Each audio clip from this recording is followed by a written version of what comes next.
أنت أجمل يا محمد خلقة وأجل أخلاقا وأعذب منهلا. إن النساء وكن قبلك حطة أضحين في أنوار شرعك مشعلا.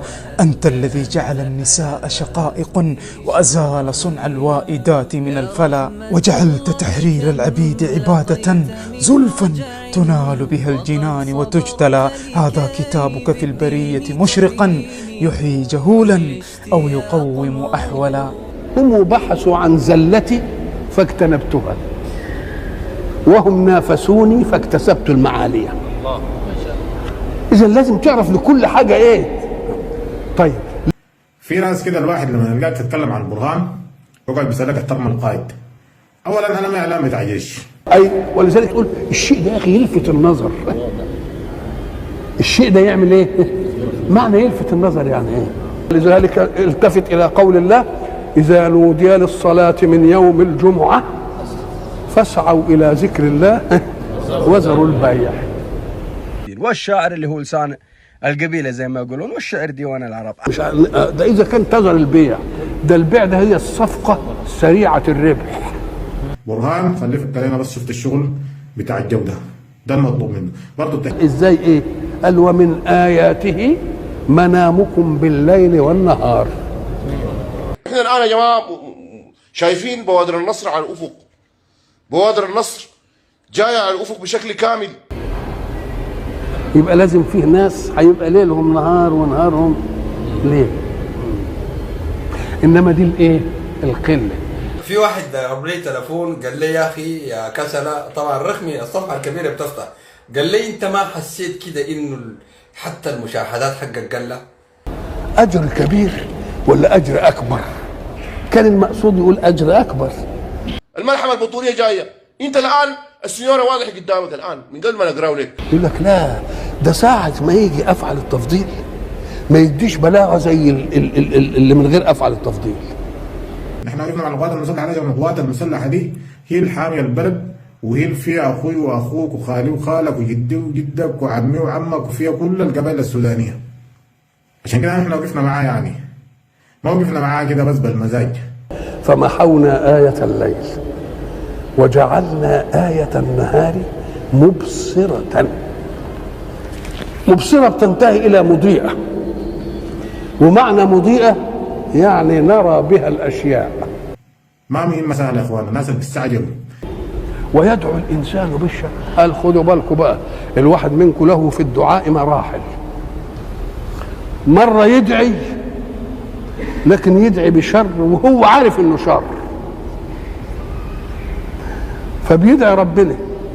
ومعنى تدعي عايز ربنا ينفذ لك دعائك. لو ربنا طوع هبلك في الدعاء تنتهي المسألة.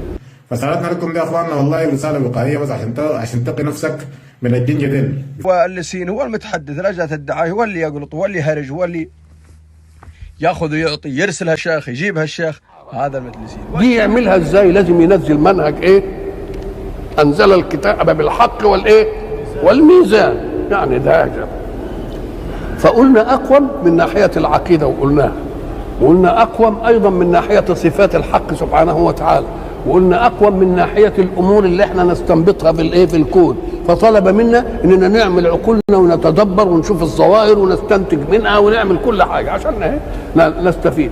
اعلم هداك الذي قراك فاتحة 7 مثاني بهن القلب محتكما، فتعطي من تشاء من غير من إذا شحت كفوف المنفقين، كريما بارئا برا مصور عليما نافعا عدلا متينا. أيهما أعظم الأخ؟ ترك المأمورات أعظم وأشد عند الله؟ هل توافقونه؟ يخالفونك الإخوان. أن من الناس من إذا اشتبه عليه أمر فزع إلى فتح المصحف ثم أخذ الحكم من الآية التي وقعت عليها عينه زاعما أنه يتبرك بحكم القرآن كفعل أحد. يبقى التعبير القرآني تعبير إيه بقى؟ تعبير على مستوى بقى إيه؟ عالي، علشان لما يجيبوا سنريهم آياتنا في الآفاق وفي أنفسهم حتى يتبين لهم أنه الحق. نعم. إذن أنا لم أفهم، أعيد مرة أخرى. ولذلك الدقيق بقى الولد الذكي اللي كنا نسأله نقول له اعرب رب اغفر لي، يوم لما يقول ربي ومنادى ومش عارف ايه واغفر لي دعاء، ما يقولش فعل امر، يقولش فعل ايه، يقوم نعرف انه مذاكر ايه، دقيق قوي. ويمكن يكفينا هذا السؤال عشان يبقى يثبت انه عالم. ونسي المسكين أن هذه الآية ترك المأمورات. إذن أنا سمعت خطأ، أعتذر إليك، أعتذر إليك. يبقى إذن الأعداء، ولذلك الشاعر لما يقول عداية لهم فضل علي ومنة فلا أبعد الرحمن عني الأعادية. الله، واحد بيدعي إن ربنا ما يبعدش عنه الأعداء، قال لك إيوه، لأنني فاهم الحكمة فيه. إنما خير لخير وخير الناس كلهم مرء رأى أمة تمشي على عوجة فعدل السير والأجناس ساكنة من غير فحش ولا قذف ولا زلل. ذي حكمة الله لا مال يسام بها بل خالق الكون يهديها لمن صدق. لا تبقى دي اسمها آيات الإيه؟ وما منعنا أن نرسل بالآيات إلا أن كذب بها الأولون، مش كده؟ طيب على الأول. الآيات الثانية إيه؟ الآيات القرآنية اللي فيها الإيه؟ الأحكام. يبقى إذن الآيات كلها هذه عجائب وهذه عجائب وهذه عجائب، خلاص كده. هذه عجائب الأولى لأنها هندسة في الكون وخلق الكون بهذا النظام الجميل، والآيات الإعجاز لأنه جاب حاجة من جنس ما نبغوا فيه ولا يستطيعون أن يأتوا بمثل. وآية القرآن لأنها أقوم نظام للإيه؟ للحياة. كويس كده.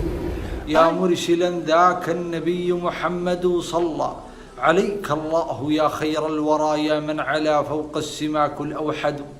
ما هب ريح واقتفته سحابة وترازم الرعد المهيب وأمطروا وعداد. ما هل الهلال وما غفى وعداد. ما بين الحطيم وزمزم وعداد. ما هب النسيم وما ذرى وعداد. ما بان الصباح وما علوا ثم على ربعي سلام زاهيا أزهى من الروض المطير وما بدوا. يقول تستاهل المسيار يا صاحبي سيف، ما عليك مني ذا ولا ذا.